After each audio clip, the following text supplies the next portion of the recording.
let's not waste any more time. Let's get into it.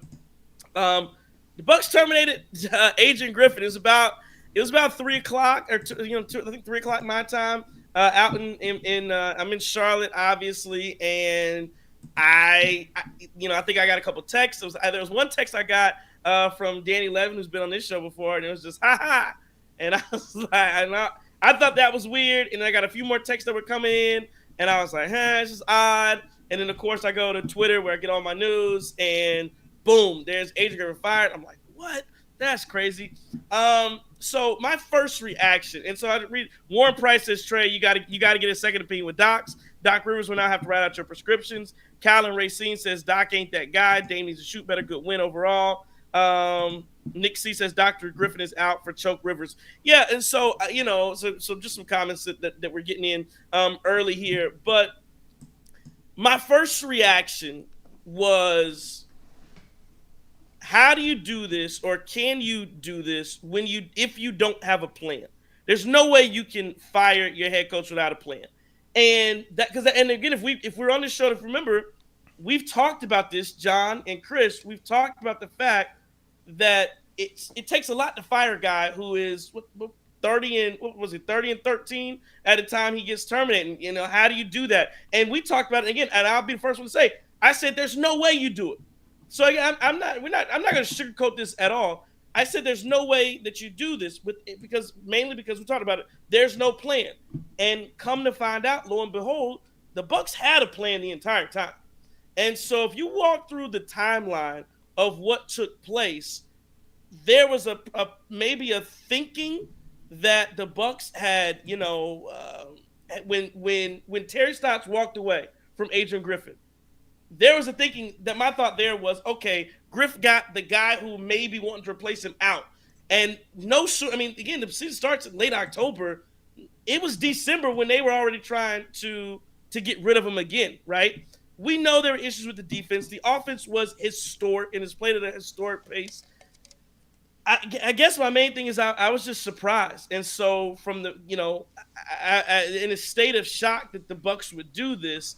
And I guess my first thing that I'll say, and I'll let you guys kind of lead discussion, kind of see where we go from here. The first thing I'll say is, not only was it unexpected, but you better be right. That's the only thing I can go with. You have to be right, because you hired a guy who was a rookie head coach and you didn't trust him. The organization never trusted Adrian Griffin, right or wrong. Right? Like, that's right or wrong. And also, let me point out one more thing. For the record, I never said Adrian Griffin was like this great coach.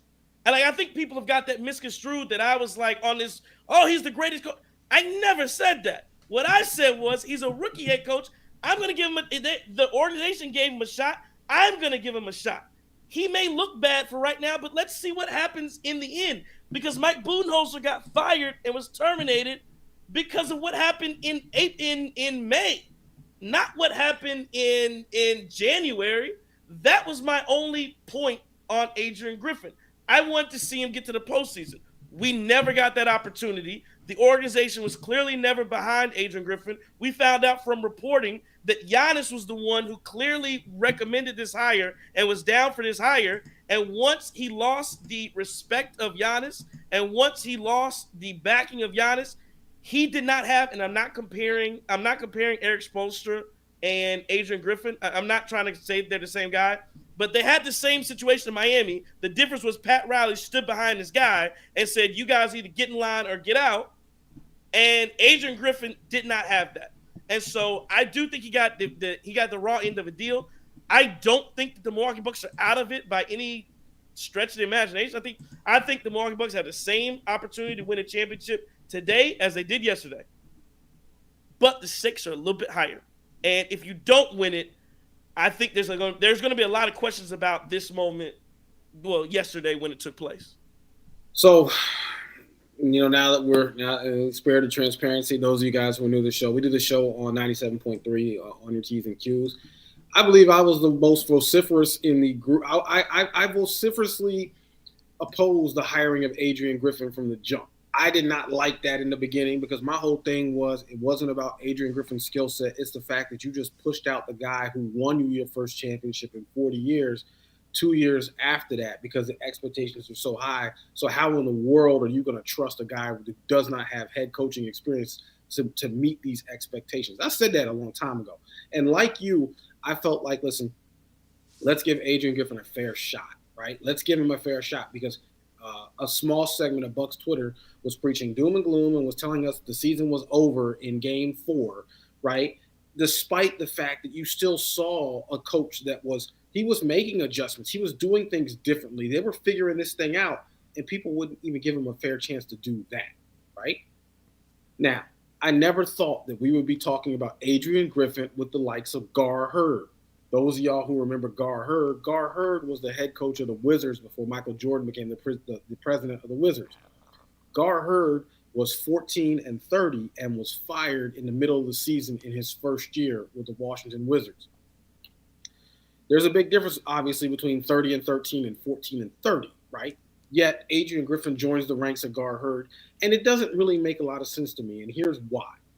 You knew what you were getting when you hired this man. You knew that you were getting a rookie head coach. You knew that there were going to be some growing pains. You knew all of this, right? But if you're going to hire a rookie head coach and give him a 44-game leash, right, what's the point? Like, what is the point of the drill here?